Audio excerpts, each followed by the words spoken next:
Olá, eu sou a professora Alicia, essa é a disciplina Fundamentos Históricos e Filosóficos da Educação. Esse é o tópico 2, que vai falar sobre as reformas educacionais do século XX. Como a gente estava vendo na unidade passada, a educação no Brasil ela estava ainda restrita a uma camada muito pequena da população e uma camada mais privilegiada da população. Isso se deu no Brasil monárquico, na época do Império. Com a proclamação da República, os ideais republicanos eles vêm à tona. E um dos ideais republicanos, além da participação da população nas eleições, do voto, é a instrução a todos. Então eles pensam fortemente sobre isso, como levar o ensino a toda a população, inclusive a população pobre do Brasil. Esse é um dos ideais republicanos e é esse ideal que vai permear as reformas que vão ocorrer ao longo do século XX. Quando a República é proclamada, a gente tem um Brasil com 75% da população ainda analfabeta. Então, os pensadores que estavam organizando a República, eles vão olhar para esse dado e vão procurar trazer o ensino para essas camadas, para essa população.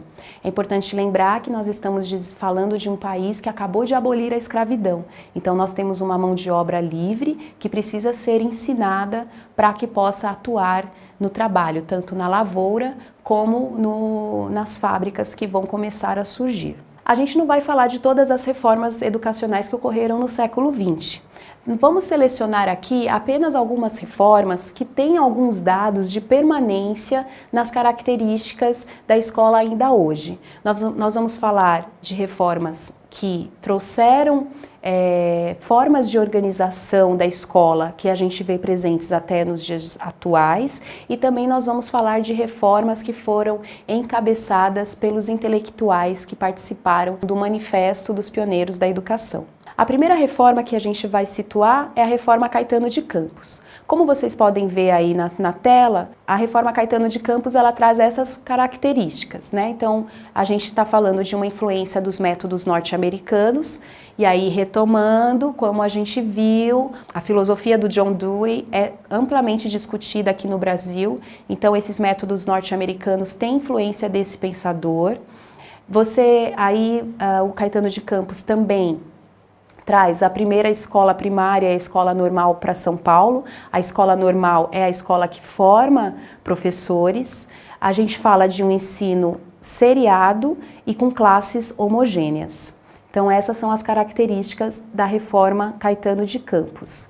A Reforma Caetano de Campos, ela ainda não dá conta de levar a instrução às camadas mais pobres da população. A taxa de analfabetismo ainda é alta em 1920 e por isso que Sampaio Dória, então, pensa em uma série de medidas que possam minimizar a taxa de analfabetismo. A medida que ele encontra é a redução da carga horária dos alunos nas escolas, com o objetivo de, reduzindo a carga horária dos alunos, você consegue ampliar vagas para aqueles alunos que estão fora da escola. Então, a primeira característica é extensão do ensino às camadas mais pobres da população, e ele faz isso mediante a redução da carga horária dos alunos que já estavam matriculados. Existe uma justificativa pedagógica também para a redução dessa carga horária. Nós estamos falando de um pensador que traz os ideais da escola nova, e nesses ideais da escola nova a gente vê o aluno como o centro do seu processo de aprendizagem. Então, se ele é o centro, ele tem autonomia para ir buscar novas informações. Então, é partindo dessa premissa que o Sampaio Dória justifica a redução da carga horária dos alunos para ampliar o ensino às crianças que estavam fora da escola. Essa medida ela é bastante questionada, inclusive pelo Anísio Teixeira, que é um dos escritores do Manifesto dos Pioneiros da Educação. É uma reforma que traz o método norte-americano de ensino, como a gente já falou amplamente, os ideais da escola nova estão presentes nos pensadores educacionais brasileiros. nessa reforma que é fundada a primeira Escola Normal de São Paulo, que é uma escola destinada à formação de professores. Essa formação de professores ela é feita através da observação também das práticas que ocorriam numa escola, que é a escola modelo, que era onde as professoras que estavam na escola normal iam lá exercitar os seus aprendizados e também observar como as crianças aprendiam. Uma outra característica dessa reforma são classes sempre homogêneas, né? Ou seja, a divisão das crianças por faixa etária e o ensino seriado. Essa reforma ainda não deu conta da primeira premissa que levaram às reformas educacionais. A primeira premissa era a diminuição da taxa de analfabetismo no início do século XX, pós a proclamação da República. Em 1920, essa taxa ainda estava altíssima e, por isso, o Sampaio Dória é um dos intelectuais que vai encabeçar uma nova reforma. E aí ele vai trazer uma medida mais pontual. Ele, com o objetivo de estender às camadas mais pobres da população a instrução primária, ele vai reduzir a escolaridade primária obrigatória de 4 para 2 anos. Assim como Sampaio Dória escreveu a reforma de 1920, com as características que a gente acabou de falar, ele também convidou outros intelectuais para fazerem reformas em outros lugares do país. Um desses intelectuais foi o Lourenço Filho. Ele fez uma reforma no Ceará. Ele implantou 100 escolas rurais com uma filosofia e uma concepção pedagógica bem próxima daquela que está descrita no Manifesto dos Pioneiros da Educação. Vamos ver aqui na tela quais são as características da reforma do Lourenço Filho. O Lourenço Filho, no Ceará, ele vai fazer a reforma do currículo do curso normal, a inspeção escolar, o recenseamento escolar, métodos de avaliação com testes de inteligência e a obrigatoriedade escolar dos 7 aos 12 anos. A reforma do Lourenço Filho também criticou o ensino destinado apenas à alfabetização.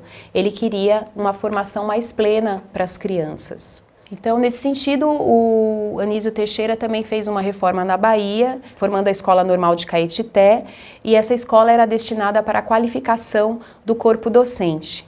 Com Anísio Teixeira também nós vemos a escola elementar chegar aos espaços rurais, ou seja, há uma interiorização da escola elementar. Nós estamos vendo aí uma foto da escola de Caetité. E aí também o Anísio Teixeira, que é um ilustre desconhecido, né?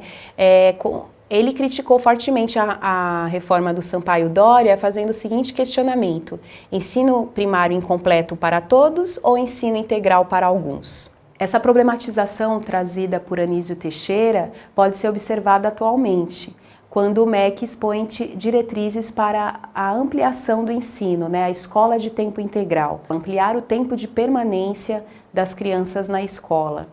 A gente passou por um processo em que o ensino tinha um caráter integral, depois a gente viu a escola sendo dividida em 3 turnos de 4 horas, depois agora nós temos escolas também de 2 turnos de 5, 6 horas, e agora a nova proposta de até 7 horas para as crianças. Para finalizar, a gente percebe que as reformas que ocorreram ao longo do século XX, principalmente na primeira metade do século XX, elas foram profundamente inspiradas nos ideais da Escola Nova, ou seja, havia uma influência muito grande dos métodos norte-americanos. A gente vê uma atenção especialmente voltada para a formação do corpo docente, a formação de professores, um olhar muito específico para as escolas normais, um modelo de observação das crianças nas escolas modelo, né, como foi colocado pelo Caetano de Campos. A gente vê mais fortemente o Sampaio Dória reduzindo o ensino primário de 4 para 2 anos, com a finalidade de ampliar o acesso às camadas mais pobres da população e assim diminuir a taxa de analfabetismo. No tópico seguinte, nós vamos continuar esse percurso falando sobre as reformas propostas pelo Estado Novo. Até lá!